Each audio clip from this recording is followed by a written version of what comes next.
Hello guys, welcome back to my channel. কেমন আছো সবাই? আশা করি ভালো আছো। তো বন্ধুরা, আজকে আবারও একটা নতুন রেসিপি নিয়ে চলে এসেছি তোমাদের সামনে। আর তোমরা দেখছো তন্ময় আমি কিচেন। তো বন্ধুরা, আজকে আমি তৈরি করতে চলেছি ধনিয়া চিকেন রেসিপি। তো চলো দেখে নিই এটা আমি কিভাবে তৈরি করি। তো বন্ধুরা, এখানে আমি চিকেন নিয়ে নিয়েছি 500 গ্রাম। আর চিকেনটাকে আমরা এরকম মিডিয়াম সাইজের পিস করে নিয়েছি। আর চিকেনটাকে আমি এখানে মাখিয়ে নেব লেবু দিয়ে। এর জন্য আমি এক টুকরো লেবু এখানে নিয়ে নিয়েছি, দেখতেই পাচ্ছ। তো লেবুটা দিয়ে আমি ভালো করে চিকেনটা মাখিয়ে নেব। তো বন্ধুরা, দেখতেই পাচ্ছ আমি ভালো করে চিকেনটা এখানে মাখিয়ে নিয়েছি।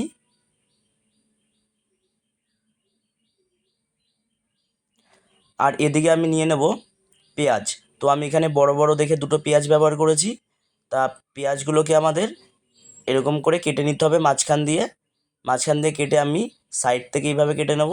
আর আমাদের এরকম ছোট ছোট করে কুচিয়ে নিতে হবে পেঁয়াজগুলো। তো বন্ধুরা, এখানে আমি পেঁয়াজগুলো কুচিয়ে নিয়েছি এরকম ছোট ছোট করে, দেখতেই পাচ্ছ। তো এরপরে আমি পেঁয়াজগুলো একটা বাটির মধ্যে তুলে নেব। তো বন্ধুরা, পেঁয়াজগুলো আমি একটা বাটির মধ্যে তুলে নিয়েছি এখানে সবগুলোই। আর এদিকে আমি নিয়ে নেবো এক টুকরো আদা। তো আদাটাকে আমাদের সুন্দর করে কেটে নিতে হবে বা ছোট ছোট করে পিস করে নিতে হবে। তো বন্ধুরা, দেখতেই পাচ্ছ আমি আদাটা ছোট ছোট করে কেটে নিচ্ছি। তো এরকম ছোট করে আদাগুলো কেটে নিতে হবে। আর এদিকে আমি নিয়ে নেব কাজু বাদাম। আর কাজু বাদামটা আমরা ভিজিয়ে রেখেছিলাম আগের থেকেই গরম জলে। তো এগুলো একটা মিক্সচারের মধ্যে আমাদের দিয়ে পেস্ট করে নিতে হবে। এর জন্য আমরা কাজু বাদামগুলো একটা মিক্সচারের মধ্যে দিয়ে দেবো। আর দিয়ে দেবো আমরা এখানে রসুন। এখানে আমরা দুটো রসুন ব্যবহার করেছি। আর আমাদের যে কেটে রাখা আদাগুলো ছিল সেই আদাগুলো আমরা এখানে দিয়ে দেবো। দিয়ে আমরা দেবো সামান্য পরিমাণ জল। জলটা দিয়ে আমি এটা ঢেকে দেবো। আর এটা আমরা মিক্সচারে পেস্ট করে নেব। তো বন্ধুরা, আমাদের মিক্সচারে পেস্ট করা হয়ে গেছে, দেখতে পাচ্ছ। তো কত সুন্দর পেস্ট হয়েছে আমাদের এইটা। দিয়ে দেবো ধনিয়া পাতা। তো বন্ধুরা, আমাদের এখানে বেশ কিছু পরিমাণ ধনিয়া পাতা লাগবে। আর দিয়ে দেবো আমি গোটা কয়েক কাঁচা লঙ্কা। তো কাঁচা লঙ্কাগুলো দিয়ে আমি দেবো সামান্য পরিমাণ জল। তো বন্ধুরা, জলটা দিয়ে আমাদের এটা সিদ্ধ করে নিতে হবে বা গরম জলে ফুটিয়ে নিতে হবে। তো বন্ধুরা, এখানে আমি গ্যাসের ওপরে বসিয়ে দিয়েছি পাত্রটা। আর অন্যদিকে আমি নিয়ে নেব একটা পাত্রের মধ্যে জল। তো আমি এখানে ঠান্ডা জল নিয়েছি আর দিয়েছি এখানে আইস, বা জলটা অনেকটা পরিমাণ ঠান্ডা থাকে। আর দেখতেই পাচ্ছ আমাদের ধনিয়া পাতাটা কত সুন্দর ফুটতে শুরু করেছে। তো আমাদের এটা ফুটে গেছে আর এটা অনেকটাই নরম হয়ে গেছে। এখন আমি এটা এই যে আইস দিয়ে যে জলটা আমরা তৈরি করেছিলাম এর মধ্যে আমরা এটা চুবিয়ে রাখবো 2 থেকে 3 মিনিটের জন্য। আর আমাদের যে ধনেপাতা সিদ্ধ করার জলটা ছিল সেই জলটা আমরা ফেলে দেবো না, এটা আমাদের কাজে লাগবে। এর জন্য আমরা জলটা রেখে দেবো। তো আমাদের 2 থেকে 3 মিনিট হয়ে গেছে। এখন আমরা এটা মিক্সচারের মধ্যে দিয়ে দেবো পেস্ট করার জন্যে কাঁচা লঙ্কা আর ধনেপাতাটা। তো দিয়ে দেবো 2 চামচ জল। জলটা দিয়ে আমরা এটা পেস্ট করে নেব। তো বন্ধুরা, দেখতেই পাচ্ছ আমি এখানে পেস্ট করে নিয়েছি, কত সুন্দর পেস্ট হয়েছে আমাদের এই ধনেপাতার কাঁচা লঙ্কাটা। তো এবার আমরা এটা একটা বাটির মধ্যে ঢেলে নেব। তো বন্ধুরা, অন্যদিকে আমি নিয়ে নেব একটা প্যান। তো প্যানের মধ্যে আমরা দিয়ে নেব সামান্য কিছু পরিমাণ তেল। তো তেলটা দিয়ে আমাদের ভালো করে গরম করে নিতে হবে তেলটা। তো তেলটা আমাদের গরম হয়ে গেছে। এরপরে আমরা দেব 4টে এলাচ। আর দেব আমরা পেঁয়াজ। আমাদের যে কেটে রাখা পেঁয়াজটা ছিল সেই পেঁয়াজটা আমরা এখানে দিয়ে দেবো। পেঁয়াজটা দিয়ে আমরা এটা ভালো করে ভেজে নেব। তো বন্ধুরা, আমরা এই পেঁয়াজটা ভাজার সময় গ্যাসের ফ্লেমটা অবশ্যই আস্তে দিয়ে ভাজবো।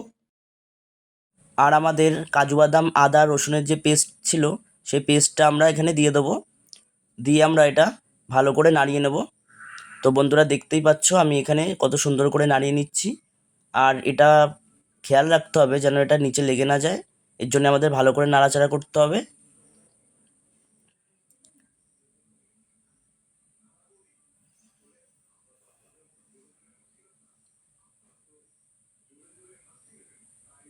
তো বন্ধুরা, এটা আমাদের ফুটতে শুরু করেছে আর এটার থেকে তেল ছাড়া শুরু করে দিয়েছে। তো এরপরে আমি দেবো এখানে চিকেন। তো বন্ধুরা, আমি এখানে চিকেনটা দিয়ে দেবো পুরোটাই। আর চিকেনটা দিয়ে আমি এখানে ভালো করে নাড়িয়ে নেব। আর চিকেনটার গায়ে আমি মশলাটা ভালো করে লাগিয়ে নেব। তো এরপরে আমি দিয়ে দেবো স্বাদ মতন লবণ। তো লবণটা দিয়ে আমি ভালো করে আবার একটু নাড়িয়ে নেব। তো এরপরে আমি ভালো করে নাড়ানো হয়ে গেলে দিয়ে দেবো 1 চামচ ধনিয়ার গুঁড়ো, 1 চামচ জিরের গুঁড়ো, আর দেবো 1 চামচ গোলমরিচ গুঁড়ো, আর দেবো সামান্য পরিমাণ হলুদ। তো বন্ধুরা, হলুদটা আমাদের সামান্য পরিমাণ দিতে হবে, বেশি দেওয়ার প্রয়োজন নেই। তো এগুলো সব দিয়ে আমি আবারও একটু ভালো করে নাড়িয়ে নেব। তো বন্ধুরা, আমাদের এখানে ভালো করে একটু কষিয়ে নিতে হবে মশলাটা এটা দিয়ে। তো আমাদের এটা ফুটতে শুরু করেছে। তো এরপরে আমি এটা ঢেকে দেবো 5 মিনিটের জন্যে। তো বন্ধুরা, আমি এখানে ঢেকে দিয়েছি, দেখতেই পাচ্ছ আমাদের এটা কত সুন্দর ফুটতে শুরু করেছে। তো 5 মিনিট হয়ে গেছে, এরপর আমি এটা তুলে নেব।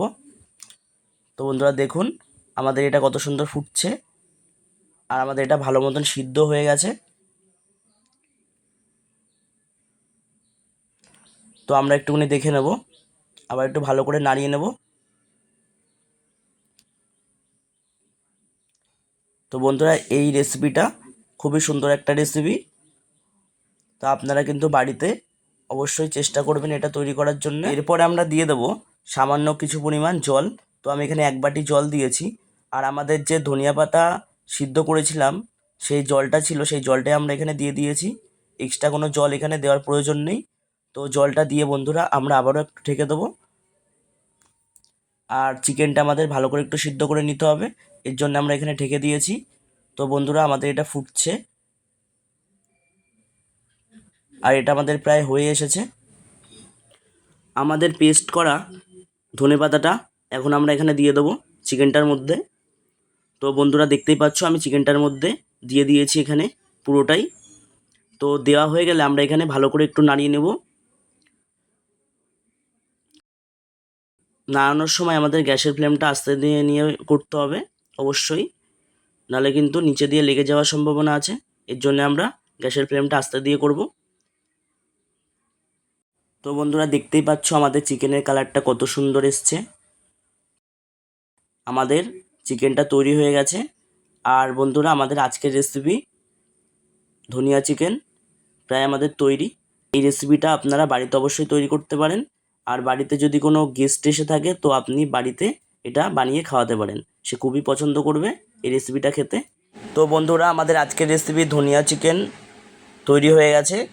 তো এই রেসিপিটা যদি তোমাদের ভালো লেগে থাকে, তাহলে অবশ্যই কমেন্ট করে জানাবেন, আর একটা লাইক করে দেবেন, শেয়ার করে দেবেন। আর আমার চ্যানেলে যদি নতুন হয়ে থাকেন, তাহলে একটা সাবস্ক্রাইব করে দেবেন। ধন্যবাদ।